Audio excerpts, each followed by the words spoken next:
नमस्कार दोस्तों, स्वागत है आपका न्यूज डिकोडर में। अगर आपका कोई दुश्मन है जिसे आप चकमा देना चाहते हैं तो सबसे आसान तरीका है कुछ मत कीजिए। हाँ, सही सुना आपने, बस उसे अपनी गलती करने दीजिए और जब वो गलती कर रहा हो उसे रोकना, टोकना और सलाह देना बेईमानी है। आखिरकार सबसे बड़ा हथियार है चुप्पी और सही वक्त। आज का डिस्कशन यह सिखाएगा कि कैसे एक साधारण ना करना आपकी सबसे बड़ी जीत बन सकता है। दरअसल अफगानिस्तान के विदेश मंत्री मुफ्ती भारत के दौरे पर आए हुए हैं और यह दौरा बेहद अहम माना जा रहा है क्योंकि भारत और तालिबान के बीच कुछ बड़े सौदे और डिप्लोमेटिक समझौते हो सकते हैं। लेकिन इस खबर से पाकिस्तान भड़क गया। जैसे ही मुफ्ती के भारत आने की घोषणा हुई, पाकिस्तान के रक्षा मंत्री ने संसद में खड़े होकर बयान दिया कि जिन तालिबानियों को हमने आजादी दिलाई वही अब हमारे खिलाफ हो गए हैं। उन्होंने कहा, हमने अमेरिका को अफगानिस्तान से भगाया, तालिबान को सत्ता में लाए, लाखों अफगानों को अपने देश में शरण दी, उन्हें खाना दिए, कपड़े दिए और सालों तक उनकी मदद की। लेकिन जब उनकी सरकार बन गई है तो वो सभी लोग पाकिस्तान को दुश्मन मान रहे हैं। पाकिस्तान के रक्षा मंत्री ने आगे कहा कि अफगानिस्तान की जमीन से पाकिस्तान विरोधी संगठन टीटीपी यानी कि तहरीके तालिबान पाकिस्तान को समर्थन मिल रहा है। उन्होंने चेतावनी दी कि अगर तालिबान सरकार ने इन आतंकवादियों को नहीं रोका तो पाकिस्तान खुद अफगानिस्तान में घुसकर कार्रवाई करेगा और इसका नुकसान तालिबान को भी उठाना पड़ेगा। अब यह बात सिर्फ चेतावनी तक सीमित नहीं रही और पाकिस्तानी रक्षा मंत्री के स्टेटमेंट के बाद देर रात काबुल में जबरदस्त धमाकों की आवाजें सुनी गयी। कई रिपोर्ट्स के मुताबिक यह हमला लड़ाकू विमानों से हुआ था जो कुछ मिनट तक अफगानिस्तान के एयर स्पेस में घूमते रहे और फिर वापस चले गए। माना जा रहा है कि ये विमान पाकिस्तान के थे और उन्होंने बिना किसी चेतावनी के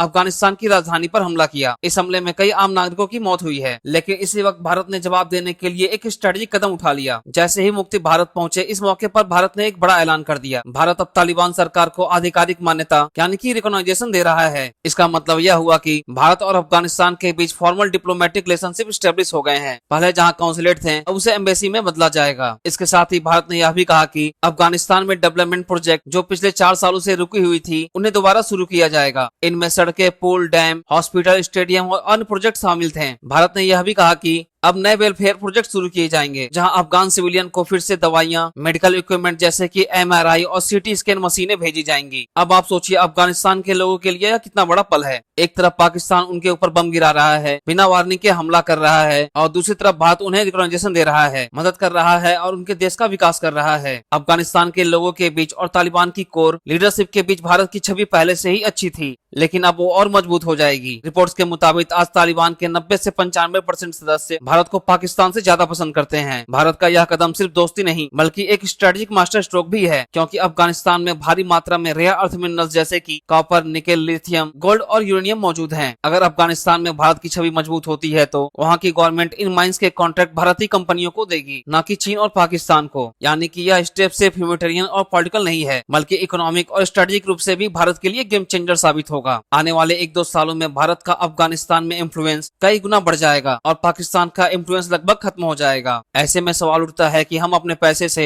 दूसरे देशों में सड़कें और डैम क्यों बना रहे हैं? तो इसका जवाब है डिप्लोमेसी। डिप्लोमेसी आज के फायदे के लिए नहीं होती बल्कि आने वाले डिकेड्स के लिए होती है। अफगानिस्तान में भारत की मजबूत पकड़ फ्यूचर में हमें न सिर्फ सिक्योरिटी बल्कि इकोनॉमिक बेनिफिट भी देगी और यही वजह है कि भारत का यह कदम पाकिस्तान के लिए सबसे बड़ी हार है। बिना एक गोली चलाए, ना ही बिना कोई युद्ध किए, क्योंकि दुश्मन ने गलती की है और भारत ने बस उसका फायदा उठा लिया। हालांकि आपको क्या लगता है, भारत की यह डिप्लोमेटिक मूव आने वाले समय में पाकिस्तान की पतन की शुरुआत है? अपना ओपिनियन हमें कमेंट सेक्शन में बताएं और इसी तरह के कंटेंट के लिए हमारे चैनल को सब्सक्राइब करें।